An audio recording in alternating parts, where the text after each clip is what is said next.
আবার এই 14ই ফেব্রুয়ারি হিসেবে ভ্যালেন্টাইন্স ডে হিসেবে নামে আখ্যায়িত করা হলো। তাহলে কোনো ইহুদি আর খ্রিস্টানদের ধর্ম যাজকদের, কোনো ইহুদি আর খ্রিস্টানদের ধর্ম যাজকদের কোনো নিয়ম যদি কোনো মুসলমান মানে, তাহলে আমার ফতোয়া না, হাকিমুল উম্মত মুজাদ্দিদুল মিল্লাত শাহ আশরাফ আলী থানভী রাহমাতুল্লাহি আলাইহি বলতেছেন, ওই ব্যক্তি আর মুসলমান থাকতে পারে না, সে কুফরি করলো, সে শিরক করলো, সে মুসলমান থেকে সে খারিজ হয়ে গেল। তাহলে 14ই ফেব্রুয়ারি বিশ্ব ভালোবাসা দিবস, এটা কি কোনো মুসলমান মানতে পারে? কোনো মুসলমান এই দিবস পালন করতে পারে? কোনো মুসলমান, যেই মুসলমান এই দিবস পালন করবে, সে তওবা না করা পর্যন্ত সে সরাসরি ইসলাম থেকে পৃথক হয়ে গিয়েছে, সে ইসলামের ভিতরে আর নাই। এটা তো গেল সেই ইতিহাস। আচ্ছা, ভ্যালেন্টাইনের ইতিহাস এখন পড়ি একটু। লুপারকালিয়ার ইতিহাস শেষ, ভ্যালেন্টাইনের ইতিহাস হলো, ওই ভ্যালেন্টাইন একজন পোপ ছিলেন। এই পোপটাকে রোমান শাসকরা বন্দী করলেন, জেলখানায় বদ্ধ করলেন। এই জেলখানায় যখন বদ্ধ করলেন, বন্দী অবস্থায় জেলখানার ভিতরে থাকতে থাকতে এই পোপটা, এই ভ্যালেন্টাইনটা প্রধান জেলারের মেয়ের সঙ্গে প্রেম করছে। কত বড় নেবক খারাম, প্রধান জেলারের মেয়ের সাথে প্রেম করছে। তো এই প্রেম করার পরে জানুক বার না জানুক, অথবা জানাজানি হয়েই গেছে, এমন সময় দিনক্ষণ ঘনিয়ে আসছে, পোপের মৃত্যুদণ্ডের আদেশ হয়ে গেছে। মৃত্যুদণ্ডের আদেশ হওয়ার আগে পোপ তার জীবনের ভিতরে সবচাইতে সুন্দর করে তার ভালোবাসা, তার মুহিব্বিনের জন্য সুন্দর করে চিঠি লিখলেন।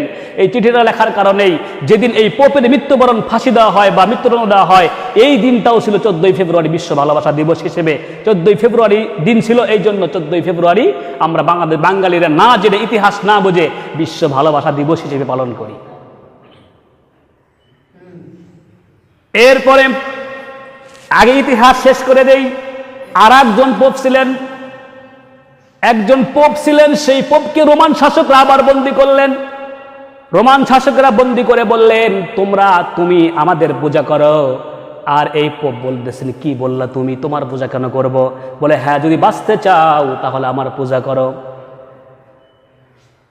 এই ইহুদিদের এই ধর্মযাজক পোপ বলতেছেন, আমি কেন তোমাদের তোমাদেরকে কেন পূজা করব? আমি পূজা করলে যিশুর পিতাকে পূজা করব। যিশুর পিতা ঈসা আলাইহিস সালামের পিতাকে ওরা মনে করছে, ওরা মানতো আল্লাহ ঈসা আলাইহিস সালামের পিতা। বলতেছে, আমরা যদি পূজাই করি তাহলে যিশুর পিতাকে পূজা করব, যিশুকে সেজদা করব, তোমাদেরকে সেজদা করব না। ইহুদিদের এই ধর্মীয় কারণে সে সব বাদ দিলেন।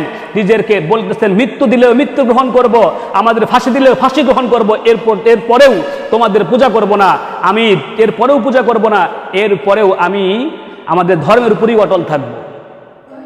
শেষ পর্যন্ত শাসকদের বিরুদ্ধে যদি কঠোরভাবে বক্তব্য দেওয়া হয় তাহলে কষ্ট হয় কি? আসে না নাই? আসে না নাই? শাসকদের বিপক্ষে যদি শক্তভাবে কথা বলা হয়, প্রতিবাদ করা হয়, এর জন্য বিচার আছে। রোমান শাসকদের বিপক্ষে শক্ত হাতে যখন সে বিরুদ্ধে কথা বলতে শুরু করলো, বক্তব্য দিল, এবার তাকে অন্ধকার প্রকোষ্ঠের ভিতরে নির্যাতন আর নিষ্পেষণ শুরু করে দিল। এরপরেও সে দমায় যায় নাই, বলছে, ধর্মের কাছে, তোমাদের কাছে আমি বিক্রি হতে পারি না। ভ্যালেন্টাইন বেশ কিছুদিন থাকতে থাকতে এই 14ই ফেব্রুয়ারি এই দিবসে মৃত্যুবরণ করে। তাহলে ভ্যালেন্টাইন অনুযায়ী যদি তুমি তোমার ধর্ম যদি ভ্যালেন্টাইন অনুযায়ী যদি এই দিবস পালন করো, তাহলে তো এই প্রেমিকার দিবস পালন করা বৈধ নয়। তোমার এই দিবস যদি ভ্যালেন্টাইনের মত যদি তুমি গ্রহণ করো, তাহলে ইসলাম ভ্যালেন্টাইন ধর্ম নিয়ে জীবন দিয়েছে, তুমি ধর্মের জন্য জীবন দিতে প্রস্তুত হয়ে যাও। ঠিক কিনা বলেন?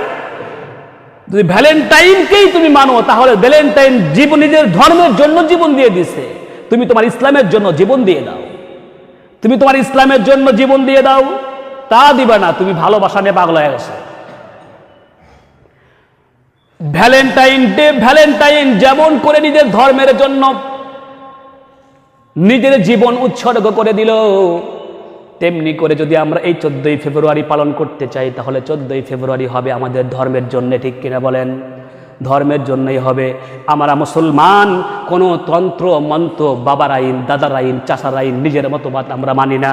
আমরা মানতে চাই এক আল্লাহর আইন। কথা বলেন না কেন? কার আইন মানতে চাই আমরা? বলেন তো দেখি, জোরে বলেন না, কার আইন মানবো?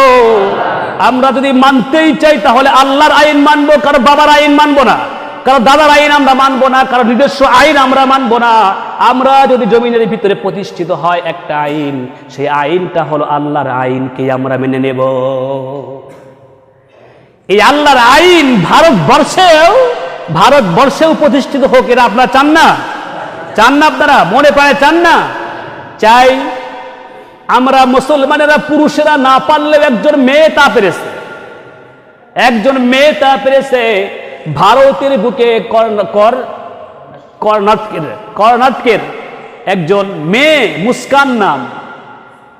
মুস্কান নাম আদালতে লেখালেখি চলতেছে, হিজাব নিষিদ্ধ করতেছে, স্কুল কলেজে হিজাব পরে যেতে পারবে না, নিষিদ্ধ করতেছে। এমন সময় আমার এক মুজাহিদা বোন মুস্কান, সে হাজারো শত শত গেরুয়া সন্ত্রাসী জঙ্গি সবচাইতে নিকৃষ্ট জাতি যারা, তারা এই মুস্কান বোনের উপরে জয় শ্রীরাম বলে যখন স্লোগান দেওয়া শুরু করেছে, একটা মুজাহিদা মুস্কান বোন, সে বলছেন আল্লাহু আকবার, আল্লাহু আকবার।